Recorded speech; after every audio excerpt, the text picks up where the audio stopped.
جی، آج ہم بات کریں گے برطانوی اخبار دی گارڈین کے رپورٹ کے حوالے سے، اور اس رپورٹ کے شائع ہونے کے بعد ہم نے دیکھا کہ آج انڈین اور پاکستانی میڈیا میں اس حوالے سے بہت سے ٹاک شو ہوئے،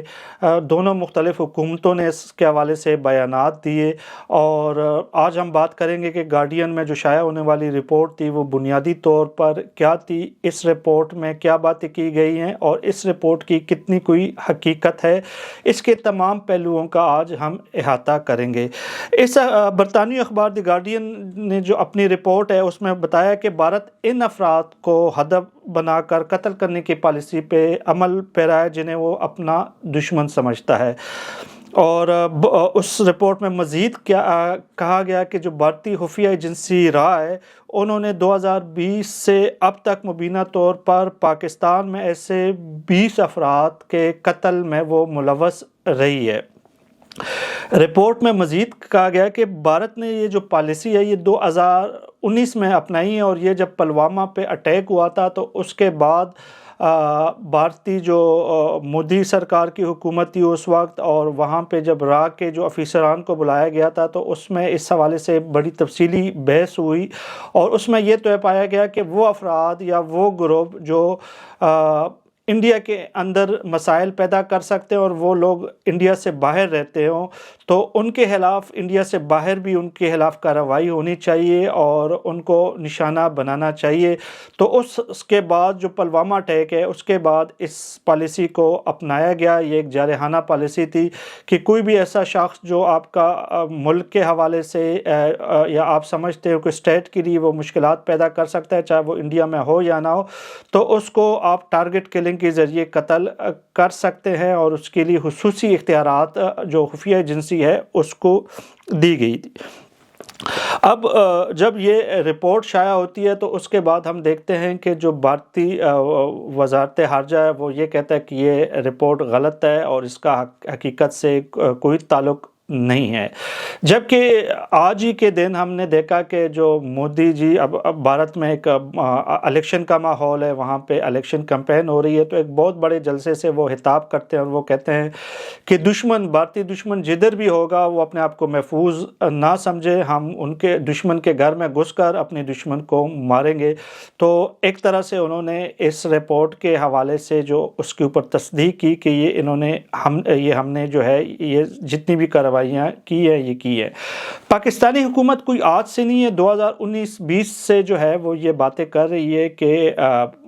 انڈین جو انٹیلیجنس ہے وہ پاکستان میں ٹارگٹ کلنگ میں ملوث ہے، غیر قانونی کاموں میں ملوث ہے، اور اس کی جو ایک بہت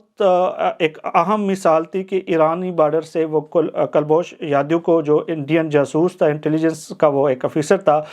اس کو بھی گرفتار کیا گیا تھا۔ اس کے علاوہ بھی اور بھی بہت سے ایسی چیزیں ہیں اور شواہد ہیں جس سے یہ ثابت ہوتی تھی کہ انڈین ہمارے زمین پر جو ہے وہ اس طرح کی غیر قانونی کارروائیوں میں ملوث تھی۔ اچھا، یہ جو تفتیش ہے اور یہ جو رپورٹس ہے اس میں جو ڈیٹا جمع کیا گیا ہے اس میں ایسے افراد جو اس قتل میں ملوث تھے ان کو جو گرفتاریاں ہوئی ہیں، پھر گرفتاری کا جو ریکارڈ تھا، ان افراد کو کہاں سے پیسے ملے ہیں،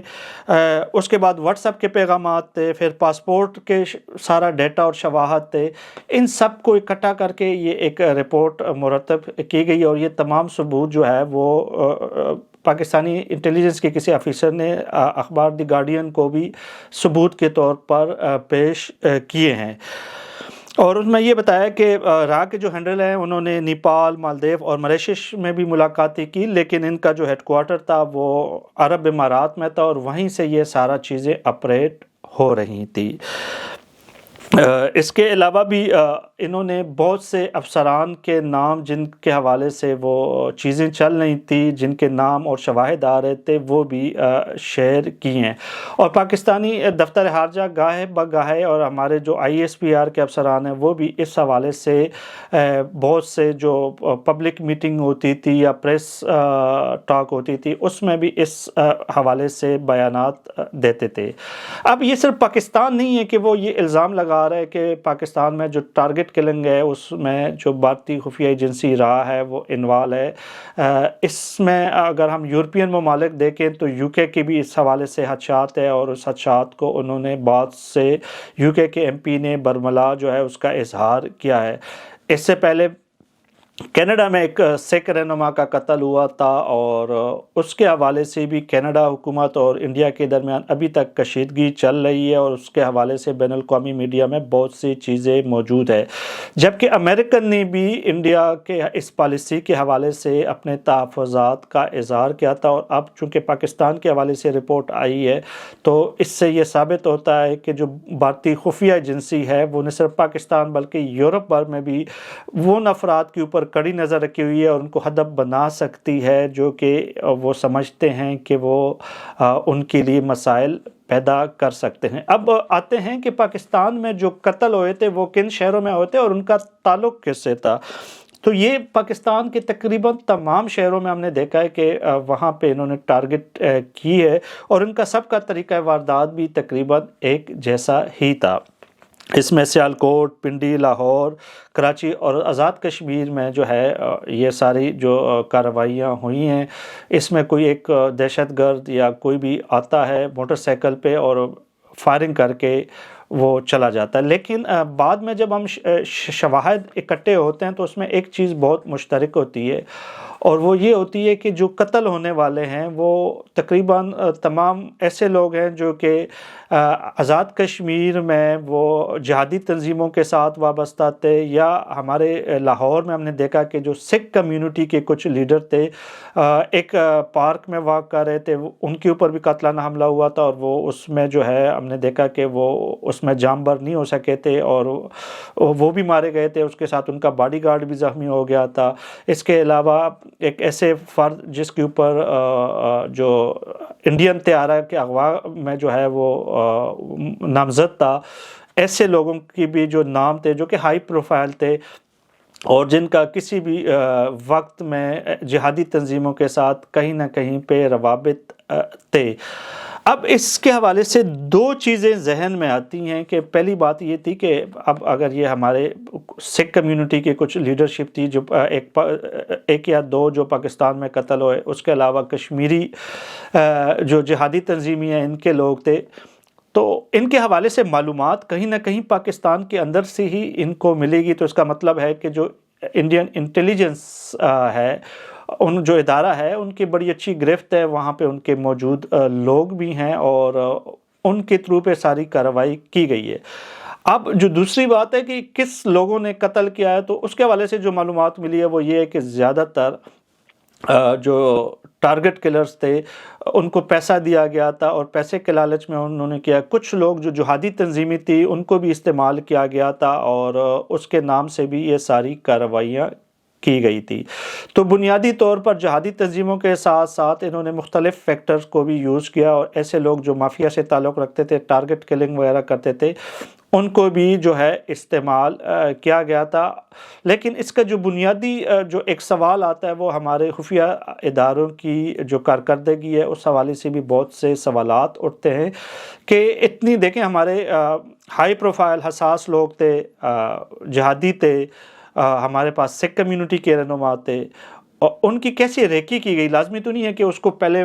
وہ آئے ہیں اور انہوں نے مار کے چلے گئے، ان کے پاس معلومات تھی کہ اس ٹائم یہ واک کرتے ہیں، ان کی باقاعدہ منصوبہ بندی کی گئی ہے اور اس کے بعد مارا گیا ہے۔ تو وہ جو انفارمیشن اور ڈیٹا ان کے پاس تھا وہ کہاں سے آیا، اور کیسے انڈین انٹیلیجنس ادارے اتنی آزادانہ طور پر کارروائیاں کرتی آ رہی ہیں اور پچھلے کئی سالوں سے، اور اس پہ ہماری جو انٹیلیجنس تھی وہ خاموش تھی، اور اس کو ان خبروں کو جو ہے میڈیا کی زینت بھی بننے نہیں دیا جاتا تھا، خاموشی اختیار کی جاتی تھی۔ جیسے ہم نے دیکھا تھا کہ پچھلے سال وہ ایک سکھ رہنما لاہور کے پارک میں جاتے ہوئے وہ جو ہے وہ مارے گئے تھے، لیکن اس کے حوالے سے بھی میڈیا میں خبر نہیں آئی تھی۔ اب سوالات یہ بھی اٹھتے ہیں کہ پاکستانی ادارے بھی یا غفلت کا آپ اس کو کہہ سکتے ہیں، یا وہ پروفیشنل نہیں تھے کہ انہوں نے ان کی منصوبہ بندی یا وہ جو راہ کے جو نیٹ ورک ہے اس تک یہ نہیں پہنچے۔ ابھی تک جو گرفتاریاں ہوئی ہیں پاکستان میں وہ لوگ تھے کہ جو کہ ہائر کیے گئے تھے، اور آزاد کشمیر سے ایک جو ہے وہ بندہ پکڑا گیا تھا جو عراق کے لیے، جس نے ایک بندے کو مسجد میں جا کے وہ قتل کیا تھا. تو اس کے بارے میں جو معلومات ملی ہے وہ یہی ہے کہ وہ اس کو ہائر کیا گیا تھا، اس کو پیسے دیے گئے تھے اور اس کے بدلے میں اس نے یہ کارروائی کی گئی تھی. لیکن جو اہم ملزم تھے، جو کہ جو ہینڈلر تھے، ان میں سے کسی اہم بندے کی گرفتاری نہیں ہوئی، لیکن اس کی جو لنک ہے وہ اسٹیبلش ہو گئے تھے اداروں کے عراق کے ساتھ. اور یہ بہت بڑا ایک سوالیہ نشان ہے ہمارے سیکورٹی اداروں کے اوپر بھی. دوسری بات یہ ہے کہ اب انڈیا اس کے حوالے سے وہ کیا موقف اپنائے بیٹھا ہے. تو آج کا دن ہم نے سارا انڈیا کے حوالے سے بھی اس چیزوں کو دیکھی. اس میں دو طرح کی چیزیں نظر آ رہی ہیں. خارجہ حوالے سے انہوں نے اس خبر کو غلط قرار دیا اور انہوں نے کہا کہ انڈیا کا اس سے کوئی تعلق نہیں ہے اور یہ جھوٹی رپورٹ ہے جس کو ہم مسترد کرتے ہیں. لیکن اس ساتھ ہی جو مودی ہے وہ جلسے میں کہتا ہے کہ دیکھیں جب مودی آیا تو پھر کوئی بھی ایسا شخص یا فرد یا ادارہ جو انڈیا میں آ کے جو کوئی حرکت کر سکتا تھا، ہم نے وہاں پہ ان کے گھر میں جا کے ان کو مارا ہے. تو اس نے علی اعلان جو ہے وہ اس کو تسلیم کیا کہ یہ جو بھی کارروائیاں ہوئی تھی یا جو بھی رپورٹ تھی یہ بالکل سچ پر مبنی ہے.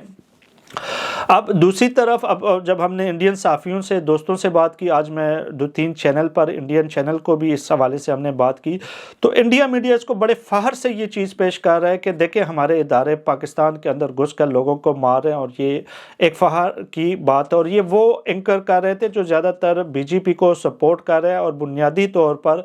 بی جے پی اس چیز کو لے کر جو ہے وہ سوشل میڈیا میں بھی اور جلسوں اور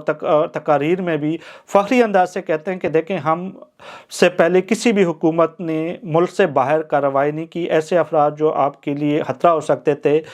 ان کو نہیں مارا گیا، لیکن جب ہم آئے ہیں تو ہم نے جارحانہ پالیسی اپنائی. ہم نے ان افراد کا پیچھا کیا وہ جہاں جہاں بھی تھے، چاہے وہ یورپ میں ہو، کینیڈا میں ہو، امریکہ میں ہو، پاکستان میں، ہم نے وہاں پہ ان کو ان کے گھر میں جا کے مارا.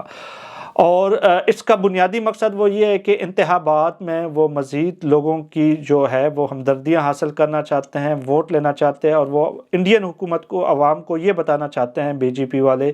کہ ہم ہیں تو آپ کہ ہم تحفظ کی بھی ذمہ دار ہے اور ہماری وجہ سے آپ جو ہے وہ محفوظ ہیں. اور وہ اس طرح کا ایک سیاسی پیغام دے رہے ہیں، اور جو بی جے پی ہے اب اس کے حوالے سے وہ سیاسی مقاصد انتخابات میں اس کو حاصل کرنا چاہ رہی ہے. تو ہم جب دیکھتے ہیں کہ جو ان کا حکومتی سطح پہ جو وزارت خارجہ ہے وہ اس کے ڈینائل میں ہے، لیکن جو مودی حکومت ہے اور جو بی جے پی سرکار ہے جو اس ٹائم برسر اقتدار ہے وہ اس کو اپنے سیاسی فائدے کے لیے بھی استعمال کر رہی ہے. لیکن ایک چیز نہیں بولنی چاہیے کہ یہ غلطیاں ماضی میں پاکستان نے بھی دہرائی تھی. پاکستان نے بھی ماضی میں جو شرپسند لوگ تھے، مذہبی جو مذہبی ذہن رکھتے تھے، تشدد پسند تھے، جہادی تنظیمیں تھیں، ان کو سپورٹ کیا تھا، اور پھر وہی جہادی تنظیمیں جو ہے پاکستان کے پیچھے پڑ گئی. تو جو جہادی تنظیمیں ہوتی ہیں، مذہبی تنظیمیں ہوتی ہیں، یہ پیسے لے کر کسی کے لیے بھی کام کرتی ہے. تو اگر وہ آج پاکستان میں لوگوں کو ٹارگٹ کر رہی ہے تو کل یہ انڈیا میں بھی کہیں پر بھی کر سکتی ہے. تو یہ چیز آگ سے کہنے کا، اور اس کے مجھے نہیں لگتے کہ انڈیا کو کوئی فائدہ ہوگا، بلکہ اس کا نقصان انڈیا کو بہت زیادہ ہوگا. بین الاقوامی سطح پر بھی ہم نے دیکھا کہ کینیڈا، امریکہ اور یو کے اور یورپین کچھ پولیٹیشین اس پالیسی کے حوالے سے آواز اٹھا رہے تھے، اور انہوں نے انڈین کو بھی خبردار کیا کہ ہمارے ملک کے اندر ایسے افراد جو کہ سکھ زیادہ کمیونٹی کی انہوں نے بات کی، جو کہ خالصتان کے حوالے سے سرگرم ہے، اگر ان کے خلاف کوئی کارروائی ہوتی ہے تو ہم اس کے خلاف پھر سخت جو ہے ایکشن ضرور لیں گے. اب جب کہ گارڈین کی رپورٹ آئی، اور گارڈین کی رپورٹ اس وقت آئی جب گارڈین کو وہ اس حوالے سے مصدقہ رپورٹ اور ثبوت فراہم کی گئے تھے، اور اس کے بعد ہم نے دیکھا کہ آج پاکستانی میڈیا میں بھی، سوشل میڈیا میں بھی، انڈین میڈیا میں بھی یہی ٹاپک جو ہے وہ اخبارات اور ٹی وی چینل کا زینت بنا رہا، اور اسی کے اوپر بہت سی بات چیت ہوتی رہی ہے. لیکن میرے خیال میں جو شدت پسندی ہوتی ہے، ماورائے عدالت قتل جو بھی ہوتا ہے، یہ بین الاقوامی قوانین کے خلاف ہے، اور اس کے حوالے سے انڈین ساکھ ضرور متاثر ہوئی، اور پاکستان کو اس حوالے سے ایک جارحانہ سفارتی پالیسی جو ہے وہ اپنانی چاہیے، اور بین الاقوامی برادری کو اس حوالے سے جو ہے وہ اس کو آگاہ کرنا چاہیے، کیونکہ یہ صرف پاکستان کا مسئلہ نہیں ہے، اس میں خالستان کے وہ افراد جو یورپ کے مختلف ممالک، امریکہ اور کینیڈا میں بھی مقیم ہیں، ان کے جانوں کو بھی خطرہ ہے، اور اس حوالے سے human rights watch, UN، European parliament کو بھی اس حوالے سے مطلع کرنا چاہیے اور ان کو بتانا چاہیے کہ بھارت کا جو اصل چہرہ ہے وہ یہ ہے۔